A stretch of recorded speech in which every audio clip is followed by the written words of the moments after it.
the Donald Trump, his administration, and Republicans in the House and the Senate are doing absolutely everything that they can to make sure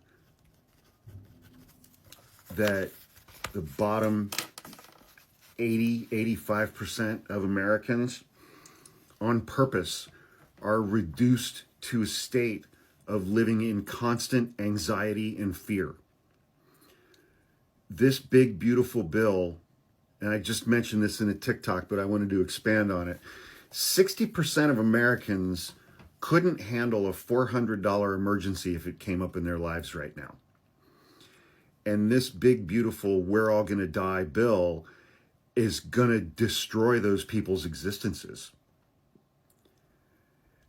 It is taking away, it's going to take away their access to health care, to health insurance coverage.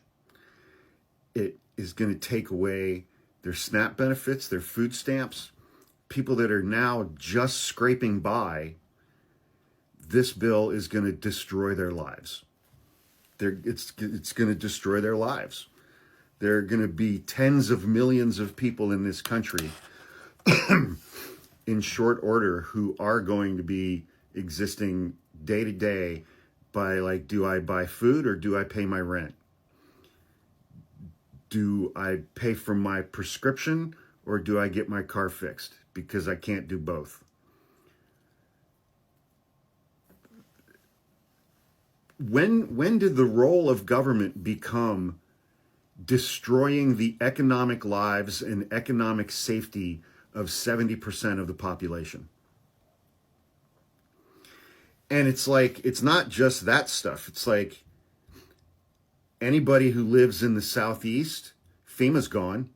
So not only are you going to get all of the impacts of this big, beautiful, we're all going to die bill, but one natural disaster comes through, there is no more assistance from the federal government. That's gone.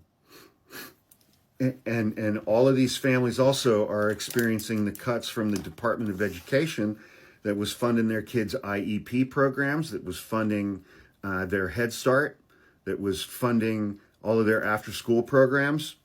All gone. That's all gone.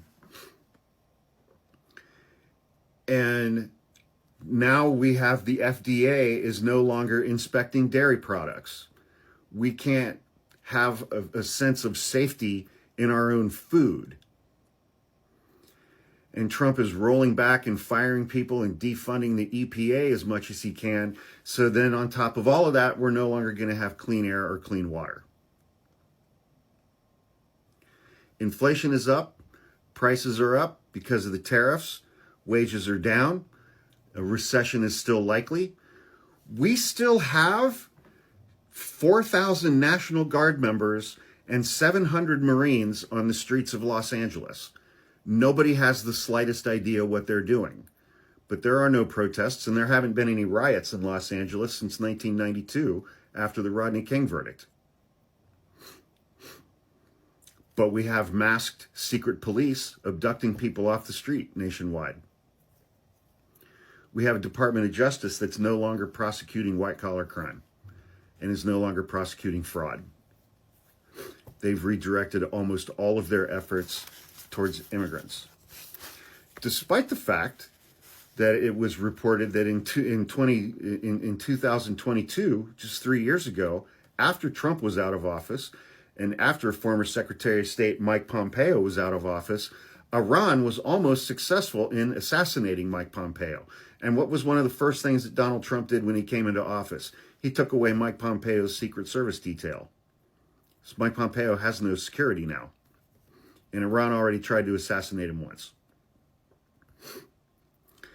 And we have guys in the government like Russ Vought, who is one of the co-authors of Project 2025, an extreme white Christian nationalist, who has said repeatedly before he got his new position that he wants federal employees to live in a constant state of anxiety and fear, not knowing every day when they get up to come into work if that day is going to be the day that they get fired. This executive branch and this president in this Republican Congress